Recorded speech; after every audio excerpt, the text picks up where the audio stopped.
tu es quelqu'un qui culpabilise très régulièrement, que tu es quelqu'un qui a du mal à prendre soin de ses propres besoins et qui a tendance à tout le temps prendre soin des besoins des autres plutôt que les siens, voire même à être dans une forme de sacrificisme, bienvenue dans ces vidéos. Le sujet de ces vidéos pourra probablement résonner avec toi et te permettre de comprendre pourquoi tu ressens ça ou pourquoi tu mets en place certains comportements sans même pouvoir changer ça alors que tu aimerais changer ça.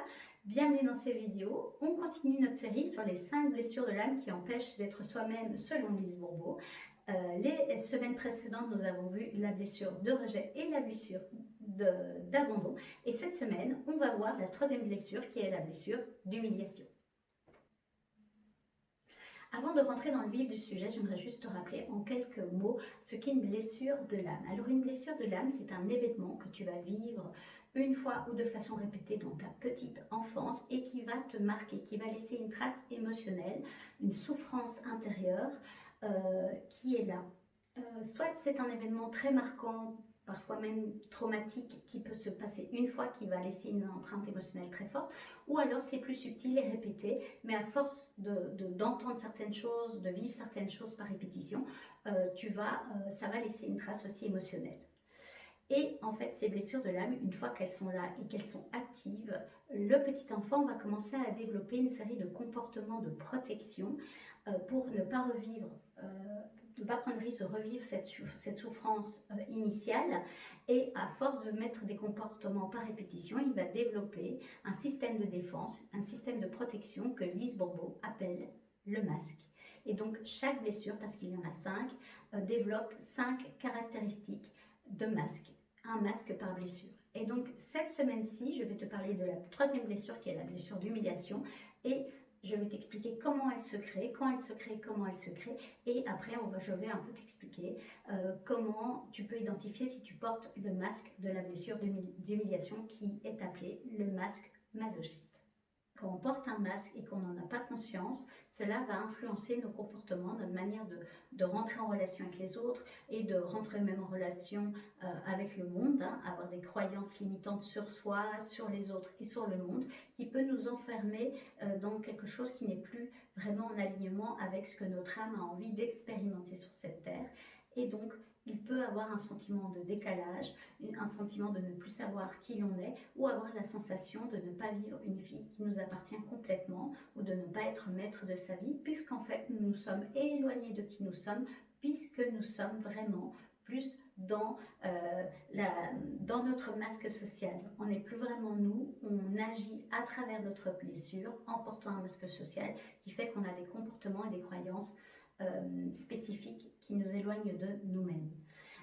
Et donc l'important, la première étape du chemin de guérison, de compréhension et de guérison, c'est de mettre de la conscience sur est-ce que je porte un masque social et si c'est le cas, ok, j'apprends à comprendre pourquoi j'agis comme ça, comment j'agis comme ça, et puis une fois que je comprends ça, je peux décider ou non de continuer à avoir certains comportements ou non.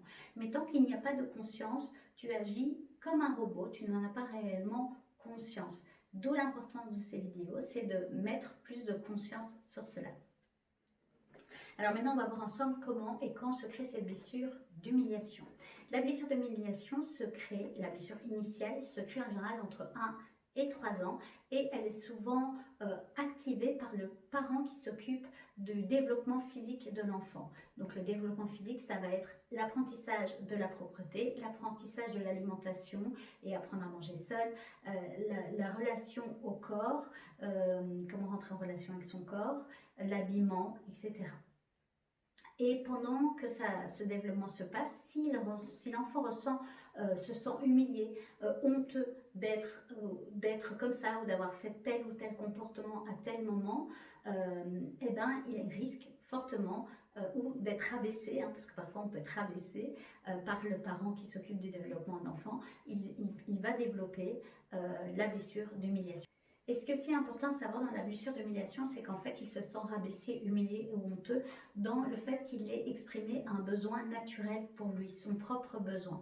C'est un élément important parce que quand on souffre d'une blessure d'humiliation active, en général, on a beaucoup de mal à exprimer nos besoins et souvent même, avant même les exprimer, à ressentir quels sont nos besoins. Puisque quand on était petit, une fois qu'on osait exprimer un besoin qu'on avait, soit par la parole parce qu'on savait parler, ou juste par le fait de le faire, et qu'on était rabaissé, humilié, ou qu'on ressentait de la honte d'avoir fait ça, on apprend, l'enfant apprend et développe la croyance limitante qui est je ne peux pas avoir mes propres besoins, ou si j'exprime mes besoins, on va me rabaisser, on va m'humilier, et donc il va avoir cette tendance à se couper de ses propres besoins.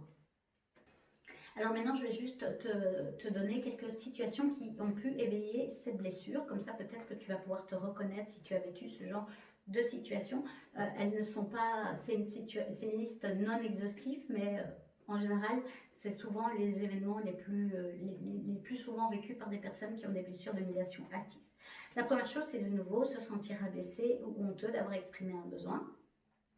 Là, par exemple, un enfant a besoin et envie de manger des glaces.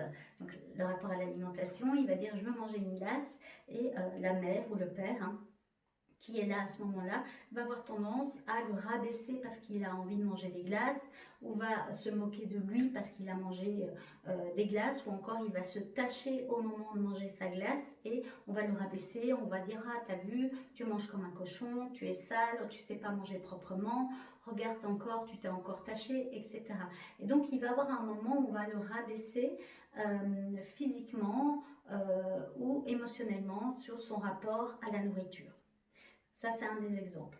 Un autre exemple, c'est pendant ce fameux apprentissage de la propreté, donc on passe au niveau des couches et qu'on doit apprendre à aller dans le petit pot, ça va être des parents qui vont avoir tendance à mettre une pression très forte à leurs enfants pour qu'ils soient propres rapidement. Et si l'enfant à un moment arrive à être propre et puis recommence à être sale à nouveau, il va avoir pas beaucoup de compréhension à ça, mais surtout il peut avoir de la dévalorisation. On va faire sentir à l'enfant qu'il a fait quelque chose de mal ou de sale. Il y a souvent le mot sale qui revient. Regarde, tu as sali tes draps, oh, tu es une petite fille sale, tu es un petit garçon sale, ou de la moquerie, ah, tu fais pipi comme un petit garçon, une petite fille au lit. Voilà, faire comprendre que l'enfant a fait quelque chose qui n'était pas bien, et au-delà de ça, qui n'était pas bien, qu'il fait honte à ses parents, que ses parents auraient préféré qu'il soit propre rapidement, etc., etc.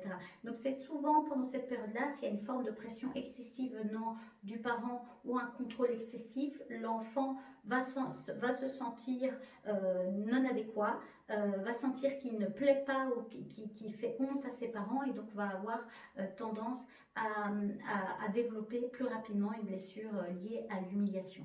Donc le moment de la propreté est un moment important, et c'est souvent un des moments qui fait qu'on peut développer ce type de blessure. Il y a aussi ce fameux moment où les enfants ont une période où quand ils font leurs besoins dans leur petit pot, ils ont tendance à vouloir jouer avec ou toucher. Alors c'est sûr que c'est pas propre et qu'un adulte va venir avec sa conscience d'adulte et dire non, on ne fait pas ça. Mais non, s'il le fait de façon pour mettre un cadre sain, mais sans rajouter ou sans vraiment être lui-même très fort dégoûté, ça peut passer. Mais s'il est très fort dégoûté parce qu'il voit mais c'est sale ce que tu fais là, mais quel sale petit garçon, quelle sale petite fille, ça va laisser une empreinte plus forte chez l'enfant, et l'enfant va vraiment être très honteux de ce qu'il a fait, et donc être mal à l'aise mais très honteux. Donc à nouveau, pas de culpabilisation sur les parents, juste mettre de la conscience que c'est un moment important, et qu'en fait la manière dont l'adulte va, et là c'est souvent surréagir, peut vraiment avoir un impact émotionnel et développer des croyances très fortes et profondes chez l'enfant, qui va activer ces blessures d'humiliation. Et à nouveau, deuxième rappel pour ne pas culpabiliser en tant que parent, l'enfant vient aussi expérimenter une blessure. Donc s'il doit vivre une blessure, il va se mettre dans des situations et attirer une famille à lui pour vivre cette blessure. Maintenant, c'est pas parce qu'on sait qu'on va vivre ça qu'on est obligé parfois de vivre de façon très forte ou excessive. D'où l'importance de la mise en conscience de fonctionnement aussi bien du côté de l'enfant, en tant que parent, on sait qu'il va vivre, expérimenter certaines choses douloureuses dans sa vie, ça fait partie de l'évolution, donc il ne faut pas vouloir le protéger de tout et l'empêcher de vivre sa vie, mais en tant que parent, c'est aussi d'avoir et de développer cette conscience de « Ah, ok, je sais que mon enfant va vivre une blessure et va l'expérimenter, maintenant je mets quand même de la conscience sur ma responsabilité dans la manière dont cette blessure peut être très fort imprégnée ou non. » Voilà, ça c'est à vous de sentir, mais c'est toujours important de le dire aussi. Donc vous l'aurez compris, une façon très stricte d'être en lien avec cette propreté, beaucoup de rigidité, beaucoup de contrôle, des réactions excessives parfois venant des parents. On peut aussi mettre mal à l'aise l'enfant quand il découvre un peu son corps. Il y a des phases aussi où il découvre son corps. Si à nouveau le parent est très mal à l'aise lui-même, et je le rappelle souvent, un parent a la même blessure que son enfant, donc quand l'enfant va l'expérimenter, ça va le mettre profondément mal à l'aise. Il va répéter des schémas de comportement qui viennent lui-même parfois de ses propres parents, d'où l'importance parfois de travailler les blessures transgénérationnelles qu'on peut se transmettre. Voilà, il va pas, ça va être plus fort que lui, parfois même inconscient, et c'est très souvent inconscient, répéter des phrases type tu es un petit garçon sale, tu es fille, tu ne dois pas faire ça, oh tu ne te rends pas compte, ça me met terriblement mal à l'aise, non on ne peut pas, se promener nu, même s'il est tout petit, comme si la nudité était quelque chose de mal. De nouveau, il faut trouver un juste équilibre et en fonction de l'âge de l'enfant et de là où il est. Mais voilà, en tout cas, il y a un rapport au corps qui est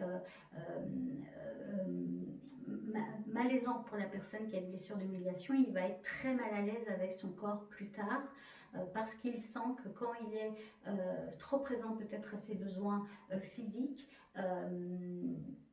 ou qu'il le fait à un moment un peu inapproprié, le parent va vraiment très fort lui mettre un cadre ou lui faire comprendre que ça c'est très très mal et donc il peut avoir un blocage aussi par rapport à ça.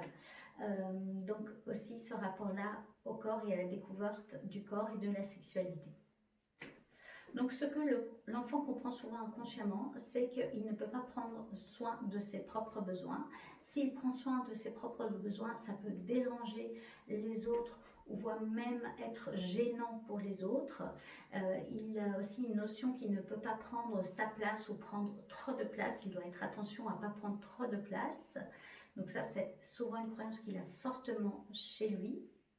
Il va aussi penser qu'il doit s'occuper des autres, anticiper les besoins des autres et essayer de tout faire pour faire plaisir aux autres, rentrer dans ce que les autres attendent de lui. Donc c'est quelqu'un qui va avoir tendance beaucoup à prendre soin des autres et à anticiper les besoins des autres avant les siens. Et donc ça va amplifier le fait qu'il ne peut pas être en relation avec ses propres besoins.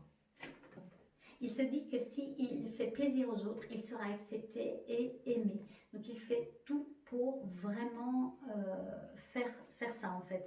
Donc c'est souvent des gens qui s'occupent beaucoup des autres, mais qui sont souvent même dans une relation de sacrifice aux autres. Il pense aussi qu'il doit être parfait pour être aimé, donc c'est quelqu'un en réalité qui n'en a pas conscience, mais souvent il est dans une forme de contrôle permanent de ce qu'il ressent, ce qu'il dit, comment il se comporte, et inconsciemment, ça c'est encore plus loin, il n'a pas conscience qu'en fait il veut aussi derrière ça contrôler les autres, la réaction des autres. Donc il est avec un fort contrôle sur lui-même, mais c'est aussi pour essayer de garder du contrôle sur l'extérieur. Et en fait, il fait ça parce que quand il était petit, très souvent, lui, ses parents, sa mère ou son père étaient très contrôlants sur comment il doit manger, comment il doit s'habiller, comment il doit parler, ce qu'il peut faire, ce qu'il ne peut pas faire, dans quelles conditions il doit être fait, ça doit être fait, etc. Et donc, en fait, il ne fait que répéter ça dans sa propre vie en entrant en relation avec les autres. Donc maintenant, on va voir ensemble le masque développé chez une personne qui a une blessure d'humiliation active en elle. C'est le masque du masochiste. Donc maintenant, ce que je vais faire avec toi, c'est que je vais te lire les comportements actifs chez une personne qui a le masque du masochiste, simplement pour que tu puisses identifier si tu fais beaucoup, tu mets en place beaucoup de ce type de comportements, ce type de réactions. Et plus tu vas avoir ce type de réaction active dans ta vie, plus ça peut te montrer que ta blessure masochiste a bien été activée chez toi et que pour éviter la souffrance d'être à nouveau humilié, bah, tu as mis en place des comportements, des systèmes de défense, de protection à travers ton masque. Ok. Donc le but c'est d'identifier, de mettre de la conscience, et une fois que je t'aurai listé, je vais t'expliquer un peu comment tu peux déjà prendre de la distance par rapport à ça et reprendre une forme de lead sur ta blessure et sur ton masque plutôt que de le subir. Donc, je te lis la liste. Alors, elle est non exhaustive, mais on va dire que c'est la liste vraiment où là, on sait que la personne très souvent est dans un masque masochiste. Alors déjà, pour rappel, il met en place ces comportements et ce masque social inconsciemment, c'est pour éviter de revivre la honte et l'humiliation. C'est ça le but de toute cette liste de comportements qu'il va mettre en place. Ok. Alors, quelqu'un qui a la blessure de masochiste active en lui le masque la blessure d'humiliation et le masque de masochiste, est quelqu'un qui va essayer de tout bien faire en tout temps, en tout instant, et surtout, il fait ça pour ne pas décevoir les autres. C'est très important pour lui. Donc, c'est quelqu'un qui se met énormément de pression. Alors, il a beaucoup de mal, ça je l'ai déjà dit, à écouter ses propres besoins. Et en fait, très souvent, il ne sait même plus quels sont ses besoins. Comme je l'ai dit, si tu lui demandes qu'est-ce que tu veux manger, il va te dire je ne sais pas. Qu'est-ce que tu veux regarder comme film, je ne sais pas. Parce qu'il a tellement l'habitude de faire passer les besoins des autres avant lui qu'il ne sait plus vivre pour ses propres besoins. C'est compliqué pour lui de les nommer. Ok. Alors, du coup, comme je dis, il s'occupe naturellement des besoins des autres avant les siens. Il rend énormément de services, même quand on ne lui demande rien. Donc, c'est quelqu'un qui anticipe tout le temps. Il anticipe les besoins des autres. Et même si on ne lui a rien demandé, il va ranger la maison, il va venir sans qu'on lui ait demandé pour aider dans telle situation.